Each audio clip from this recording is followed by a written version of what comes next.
سوداني بيعمل فينا كده ليه؟ بيذلنا ويهنا كده، احنا جايين شوفينا احنا عاملين شنو؟ شوفوا شكلنا ده كيف؟ ليه يذلنا كده؟ جشع وطمع واستغلال وما عليا وما علي من الذله والإهانة اللي قد علينا. يومي على كل ما تبكي، يومي على كل ما تبكي، ربنا عالم بحالنا. يا نوال لا تبكي يا خالد يا نوال ابكي يا نارمان يا بنتي من الوجع، اذا ده السوداني دمنا ولحمنا بيعمل كده، الغريب يعمل فينا شنو؟ يا خالد ما تبكي، والله السودانيين ما كلهم كده. ما تبكي ما تبكي يا ولدي كيف ما ابكي؟ صاحبك يزل فينا ويهين فينا، احنا ناس جايين من جحيم الحرب. بدل الناس تجيب مع بعض تستغل بعض، تستغل الناس وتطمح فيها، ليه كده ليه؟ معلش والله رسيت كلامك، والله خجل لي، والله العظيم خجل لي. كده يا جماعه انسوا كلامه ده، كلامه ده انسوا عادي. انا عندي لكم شقه الحكم شوفوها.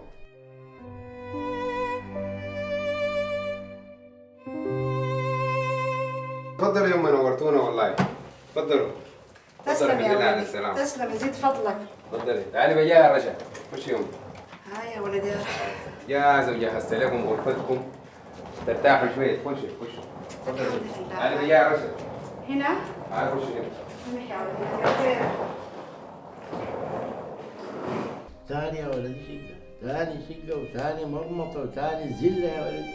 ما في زله يا ابوي، وما عشان في زلكم.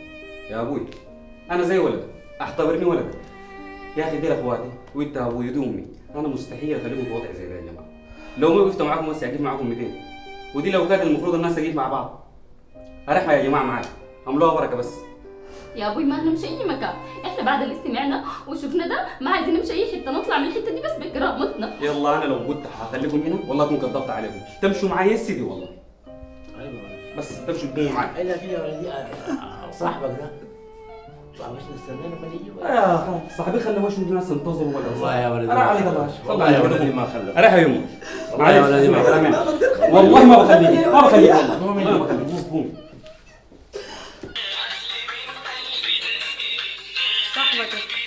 قدرت لا شوفها وين طيب؟ اهلا. في شنو؟ بالله لا انا ما زعلانه، على فكره ده العادي بتاعك يا بنت. انا قدر ما اقول المك علي وانظفك انت مصره تفاجئيني بوساختك يا سهير. مرقتي شغل قافله تلفونك لشنو؟ واللي ببيتك برا شنو؟ سهير ما تحلفي لي عشان هسه انا ما اخش لك بالتلفون ده. لا يا ماما وايل حاسبك وداكي 200 دولار تبس. باختصار يا سهير جيبي لي قروشي وتعالي شيلي شنطك وكرورك ده، وانا وشك ده تاني ما عايزه اشوفه. تمشي وين؟ انا مالي ومالك تمشي وين؟ امشي مكان ما تمشي، شوفي لك اي كوشه ترمي فيها. اقول لك حاجه ما تجي ذاته، شوفي لي اي زول ارسلي لي قروشي معاه، شوفي لي اي زول ارسلي لي قروشي معاه وخليه يجي يشيل لك كرورك وشنطك دي، وال200 دولار دقاها في جوازك يا خسيسه. تفضلوا يا جماعه. الله يكرمك يا ابني. الله يكرمك. حباكم والله. حباكم.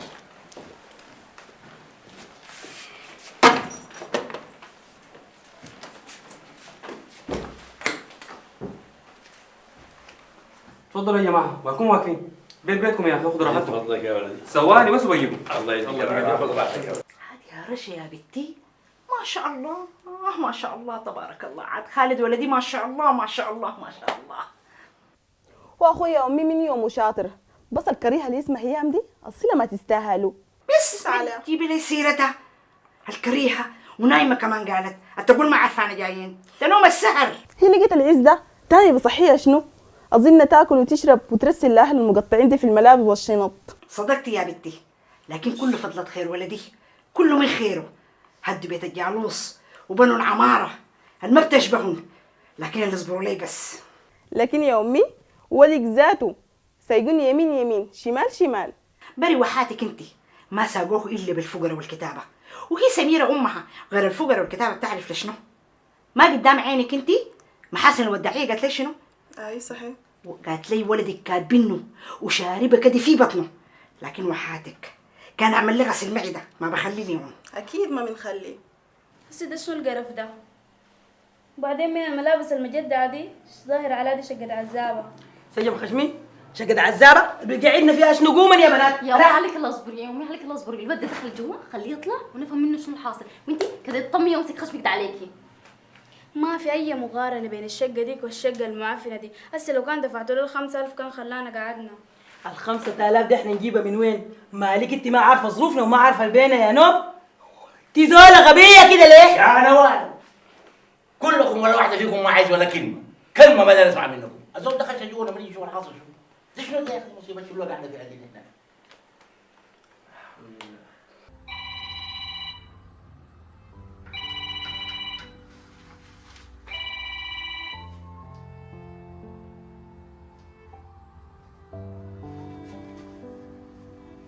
نعم.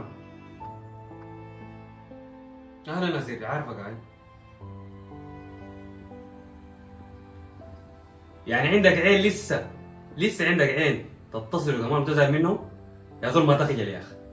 يا أخي خجل يا أخي، أبقى راجل يا أخي. يا أخي ده السودانيين زيك يا أخي. لا دي ما في أي مبرر أصلا، ولا في مبرر ولا تقول أي حاجة. أنت زول ما عندك نخوة بس أعرف الحاجة دي، أعرفها ليه كل الزمن. يا سري ما تكتري معي الكلام. انا تاني عين بس من يوم الليله لا بتعرفني لا بعرفك، وتاني لو في اي شغل ما تتصل لي. يا اخي عليك الله سيبنا يا اخي. مرحبا بكم والله يا جماعه، نورتونا شديد. يا ولدي تعب ده الزوم شنو؟ تعب شنو يا ولدي؟ عيب يا ما فيها تعب يا اخي. تفضل. شكرا يا ولدي. الله يديك العافيه.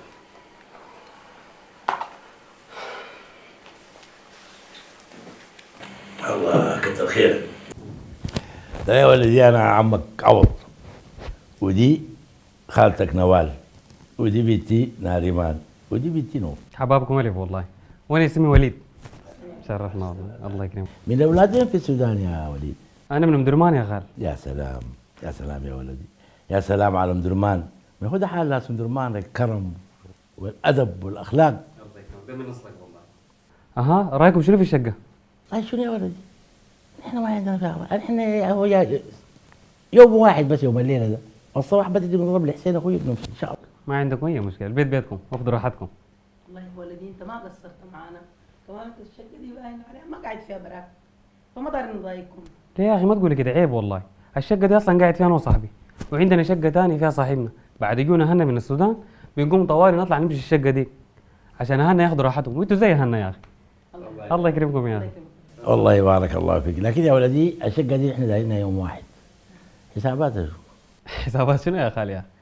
الشقه دي والله العظيم لو دارت تقعدوا فيها سنه انا لا بشيل منكم لا قرش تعريفه. واخذوا راحتكم يا اخي، وبعدين البلد بخيره والسودان لسه اهله بخير.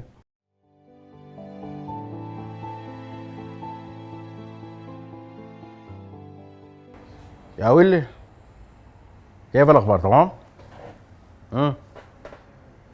مالك في شنو؟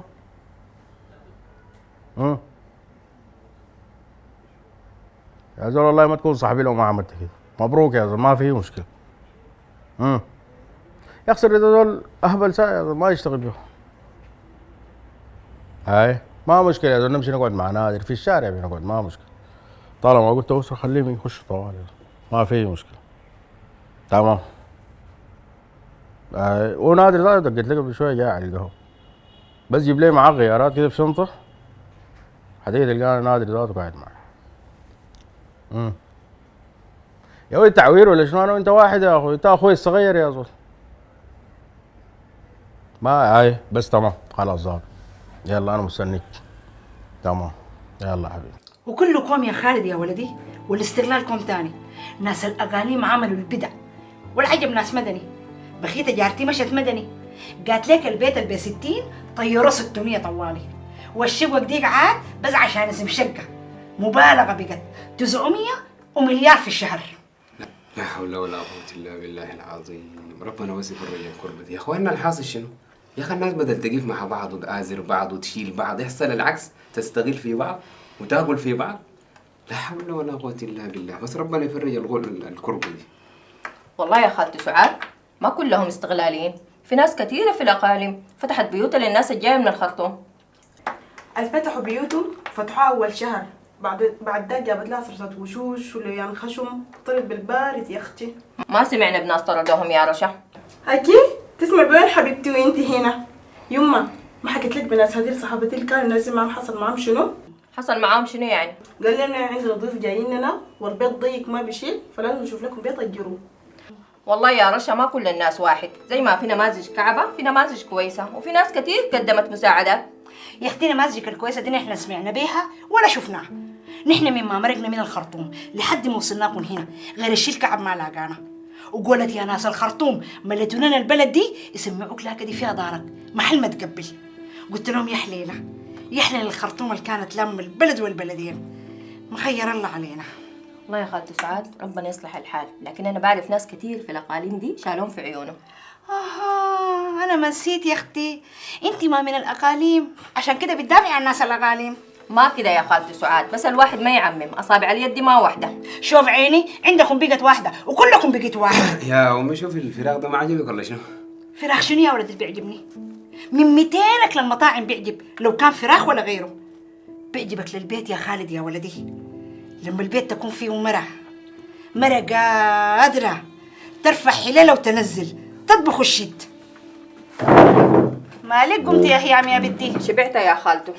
يا اما شبعت يا خالد. تكون ماكلك بيل.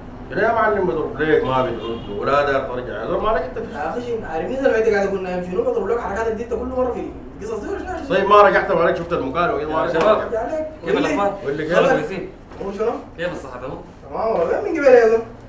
والله يا خالتي سعاد انا مبسوطه شديد بجيتكم، يا داب كده القى لي ناس اتونس معاهم. وكان شفتي يا خالتي سعاد ولدك ده مما يطلع الصباح ما يجيني الا المغرب ومرات للعشاء. اشكيك الليله لخالته. عاد لكن بالغت يا خالد يا ولدي. ليه بتخلي بنت الناس دي النهار والليل برا؟ شفتي بيعمل فيني شنو؟ بالغ والله ما له حق. لكن انت ذاتك يا بنتي كان كده تلحلحتي وجبت لك بنيه ولا وليد كمل عليك وحده تكونسك. يا خالتي سعاد كل شيء بإرادة ربنا وما في زول ما بيجنا، لكن ربنا ده لسه ما قلاكوني. نعم بالله ان شاء الله يقلاكوني يا بنتي. نفسي يا خالد يا ولدي نفسي اشوف جناك واشيله ولوليه والعب معاه يا ولدي قبال ما اموت. بعد الشر عليك يما وبعد عمر طويل ان شاء الله وما تقلقي كله بوقته. كله بوقته. انت يا خالد اخوي بعد ده كبرت عديل احسن تلحق نفسك. الحق نفسه دي شنو يا رشا؟ بري ما قصدي حاجه بس قصدي الناس تلحق روحها. خالد اخوك يا بنتي شايف نفسه لسه صغير. الله يفتح بصيرتك يا ولدي. انا تعبانه وفترانه من قعد السفر ونحسانه ذاتي ان اقوم انوم. انا ذاتي ماشي حسنا شنو. عاجبك الكلام اللي بتقول فوق امك واختك ده يا خالد؟ هيام يعني انت امي ورشا ديل ما بتعرفيهم يعني ولا شنو؟ يلا عشان بعرفه لازم اتحمل واسكت. يا هيام امي ورشا ديل ناس عفوين ساي وما قصدهم حاجه. بعدين يا اخي انا متاكد ان انت اوعى من انك تركزي في الهضربه دي يا قلبي. واقول لك حاجه انا لا عايز جنى ولا فارق معي جنى من اساسه. يا اخي انا يكفيني فخر ان انت سندي وحياتي وقلبي وروحي. وانا والله يا خالد عشانك تحمل كل عذابات الدنيا دي. وانا واثق من الحته دي يا قلبي وعايزك ما تركزي خالص. سعادتنا دي نحن الادرى بيها لانه نحن اللي عايشينها. ولا تزعلي ولا تزعلي نفسك وباكر بعد باكر يا ست الحرب دي تنتهي ويرجعوا. بس انت طولي لي بالك يا اخي. حاضر حبيبي. ودي كل الحكايه يا نادر. لا يا وليد سير زوز الكافي لكن ومستغل يابان. لكن يا اخوانا ما في اقع من كونه انه سوداني استغلالوا سوداني في السوق. احنا مالنا يا اخوانا الجانا شنو؟ الشعب السوداني ده ما كان كده. ما جاتنا اي حاجه دي تراكمات قديمه ومع اول مشكله حقيقيه كلها تبهل. اي والله بجد يا جماعه وظهرت حاجات كثيره شديده لو تشبهنا. يلا شفت ما بتشبهنا دي الموضوع كله ما بتشبهنا. ما لكن يا اخي شين كلامه صحيح ما بتشبهنا. شوف يا حبيبي احنا ما شعب الله مختار. اي مجتمع في الدنيا دي فيه الصالح وفيه الطالح واحنا دايما بنصدر الحياه كويسه.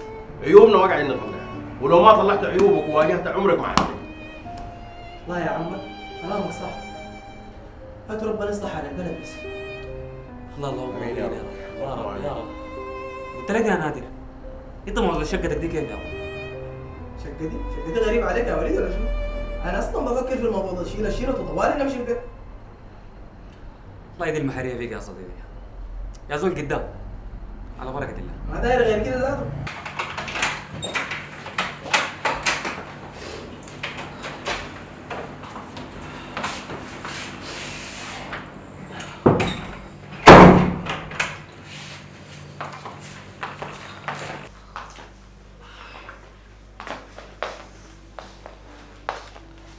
ده شنو ده يا سهير؟ مالك كيفك؟ اهلا. ده شنو يا سهير؟ مين اللي عمل فيك كده؟ واحد طلعت معاه وشرب ودقاني. لا ده ما دقاك، ده شوهك، ده انتهى من وشك عديل كده يا بنت امي. ده كلام شنو ده؟ معقولة كده يا سهير؟ ما معقولة شنو؟ ما يا هو عمايلة ويا هو حالة. هي سهير ذاتها غير الرمم قاعد تعرف شنو؟ انا عارفاك زعلانه مني بس عليك الله ما تزعلي، انا ما عندي غيركم في البلد دي، انتوا اخواتي. حبيبة انت غلطانة، انت فاهمة غلط. انت ما مهمة بالنسبة لي اصلا عشان انا ازعل منك. انا زعلانة من نفسي انا يا سهير. اجبتك ونظفتك ولميتك علي وقلت البيت في غربة اقيفي معاه، لكن انت الوساخة دي جارية في دمك وما بتخليها. انا ما كده والله يا نانا، انا امي كانت محتاجه تعمل عمليه ورسلت لها المصاريف دي كل القصه.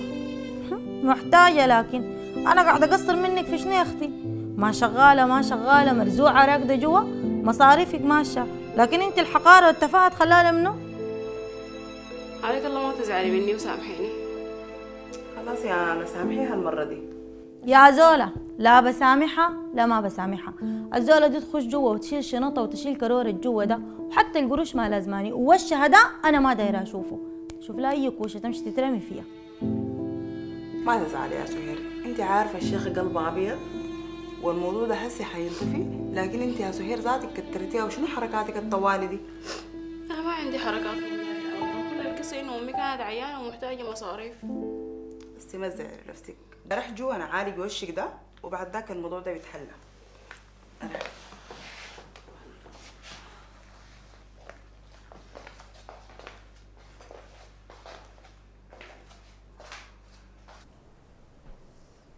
مرحبا. ينبغى يا معلم. الصندوق ما اداك القروش احرقه عديل كده. لا لا انت لا تفضلوا يا شباب. أبشر. تمام. وليد خشن يلا اصحابي. يا مرحبا. لا يا شباب. شغل اليوم. لا درسك يوم صواريخ بداية كرت. لكن يا كبير الزول ده كيف يجيب ناس من دون ما يوريك؟ والله خليه كمل شوشوتي ده تدق لك له صراخة حطها في تكالات. هاي كده.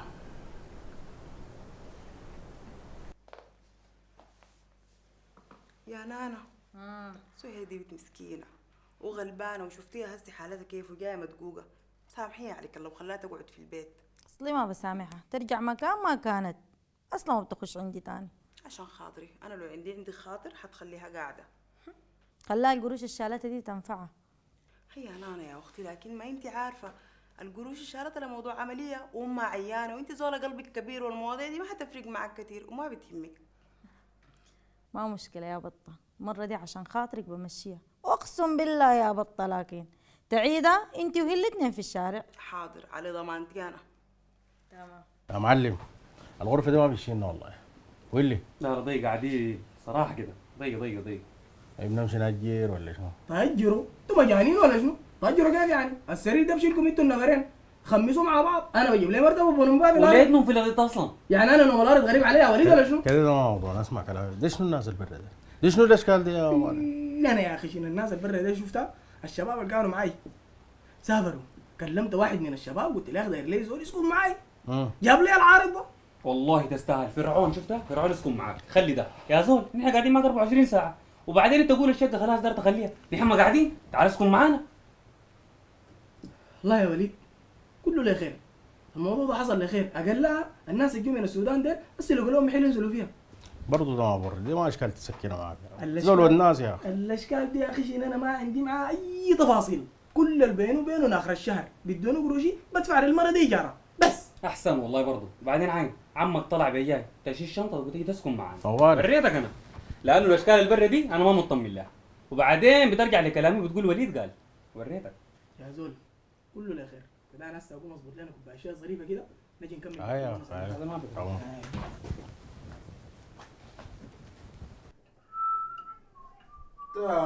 نادر انا قاعد في البيت ده ستاره ولا قاعد نجفه ولا قاعد كيف انا؟ ما لقى يا كابسه في شنو؟ يعني قاعد حدا ونساي ولا قاعد بحقي يا نادر؟ بحقك يا كابسه مالك؟ طيب ما دام قاعد بحقي يا نادر مش المفروض قبل ما تجيب لي اي زول البيت ده تستاذني وتاخذ رايي؟ حقتي اتكررت كثير يا كابسه. يلا عشان الضيوف يجوني دول ولا شنو؟ ضيوف ده الناس مرحبين بهم، لكن الناس اللي بيجوا سايتوش كده دول في كتاب اسمهم صواريخ، وانا كتابي ما بيتحمل لي صواريخ يا نادر. شوف يا كابسه، الناس ديل ما صواريخ، الناس ديل اصحابي واخواني، الناس ديل بوضعهم وعندهم شقتهم، الحاصل كله انه يوم ضيوف وقعدوا في شقتهم يومين ثلاثه وبيمشوا، ما محتاجين لشقتك العفنه دي. لا توريني يا مان، توريني، لكن ما اكون قاعد انا اثناء كيفي واستكانتي ويجوني الناس داخلين يا اخي انا ما بعرف ديل منو اصلا، توريني كيفك وقت كيفك، بما انه الموضوع ده جاب له كيفك كمان يا كابسه، انا كيفك ده ذاته ما عاجبني، سيجارتك اللي بتلفها في الصاله دي ما عاجباني، احنا ما ساكنين في العماره دي برانا يا كابسه، احنا معانا اسر ومعانا جيران. معانا اسر؟ وانت الاسر دي عرفتهم الليل ولا امبارح؟ ما يومي طالع ونازل فوق وانا قاعد في سيجارتي دي مستكين، ولا حلقومي ده ما نافع معك. يا ما لمحت لك يا كابسه، لكن انت ما داري تفهم وقلت ما احرجك، لكن بما انه الموضوع جا كده يا كابسه وبقى فيها شروط، انت كزول مؤجر معاي هنا دي وقاعد معاي لازم تمشي بشروطي. الكلام ده عجبك يا كابسه عجبك ما عجبك، من الشهر الجاي شوف لك جنبه تاني يا فرده. خشمك جاب غبار يا صاحبي. وعموما لحد ما الشهر ده يخلص انا مؤجر وقاعد بحقي، وناسك ديل شوف لي مكان تاني برا عشان برا من هنا عشان ما احرجك معاهم والموضوع ياخد منحى تاني، تمام؟ وده كلامي يا نادر، لو عجبك عجبك، ولو ما عجبك اي فهم فوق راسك انا بعيشه معك. الكلام ده قلت لك احفظه عشان السراخه دي بدل ما بيني وبينك هنا تبقى برا بالعلن.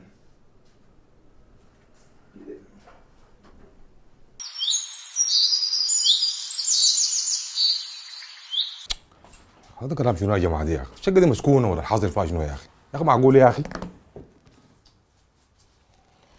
مالك بتطنطن يا حسين؟ رحبت تليفونه ده امبارح بالليل خدته في الشاحن. الصباح جيت لقيته في الشاحن ومقفول. انا جيتني صحي بالليل لقيت تليفونك ده مفصول من الشاحن، شبكته فيه ويمكن عشان كده قفل. بس المشكله انا زعوت اخوي ده يا اخي يكون اتصل علي ولقيت التليفون مقفول. ما عارف راح اتصرفوا كيف. وانت هتتصرف لهم كيف؟ كده فهمني ممكن يا حسين؟ حسين احنا هنعيد الموضوع ده تاني؟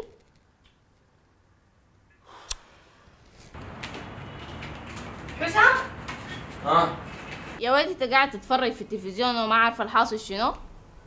حاصل شنو؟ امك وابوك مشاكل مدوره من امبارح ليوم الليله. ليه بالراحه في شنو مشاكل شنو؟ بسم الله الرحمن الرحيم. عمك ومرته وعياله جايين نازلين معانا في البيت. يا تو بيت؟ بيتنا ده عندنا غيره؟ وبيتنا ده شايلين عشان يجي عمك واولاده؟ ما هو ده الحاصل، ورينا ابوك. امك رايحه شنو في الموضوع ده؟ امي طبعا رافضه الموضوع ده نهائي. هذا الظابط. وابوك زعلان كيف؟ امي ترفض الموضوع ده. لا صراحه كلنا رافضينه اصلا كلنا رافضينه وامي رافضاه وانا عجبك اشيل وحرش في امي. ابشر هاني امك دي بتثق فيكي كويس، وانت شنو العب لها في راسها؟ قفل الجيم عديل قفليه. يا ولد ما قفلوا لك الا انا. اصبر بس أيوة ولسه في تحاريش. مقتنع انا مقتنع. يا رحاب عليك الله فهمني يا اخي، انا ما عندي حل غير انه اجيبهم يقعدوا معانا هنا يومين ثلاثه لحد ما اشوف لهم دبار اليوم. يا اخي قال له يا اخي يقعدوا معانا يومين ثلاثه لحد ما اصرف لي في قروش واجر لهم. تتصرف من وين يا حسين؟ انت كنت تعرف تتصرف في قروش ما تتصرف لاولادك ده. احنا لنا شهر خير الكشتينه وقعاد القهاوي والنوم ما شايفه لك تصرف. رحاب يا اخي الامور بتظبط عليك الله يا رحاب. يا اخي انا ما دار لي حراج مع عوض واولاده. يا اخي استحمل اليومين ديل لحد ما الامور تسهل يا اخي. تتحرق ما تتحرق ما يخصني، زي ما جبت اخوك واولاده تشوف لهم طريقه. هنا ده ما السودان والكلام ده ما حقعد اعيد فيه كل شويه انا يا حسين. لا يا رحاب غايته ما عارف، انا ما كنت متصور انه شكل التعامل يصير بيناتي للدرجه دي. وما كنت مصر في يوم من الايام انه يعني ما عارف اقول لك شنو والله يا رحاب. لكن حسين، وانا ما قصرت معك. صنت لك بيتك وربيت لك اولادك احسن تربيه. انا لقيت منك شنو في الاخير؟ جازتني بشنو؟ ماشي تعرس فيني؟ انت قلنا الموضوع ده نسيته؟ سبحان الله، كمان بيقول الهود ونكره. حياك الله. معقول يا رحاب عاوزة تعاقبيني الموضوع انا كنت عامله قبل سنتين في لحظه زعل بيني وبينك؟ يا اخي معقول انت قلب اسود للدرجه دي؟ الزبنه والمهانه عمرها ما بتتنسي يا حسين. سبحان الله، الزينة المهانة دي اتنست لما جبت العربية الجديدة واشتريت لك بيت جبرة.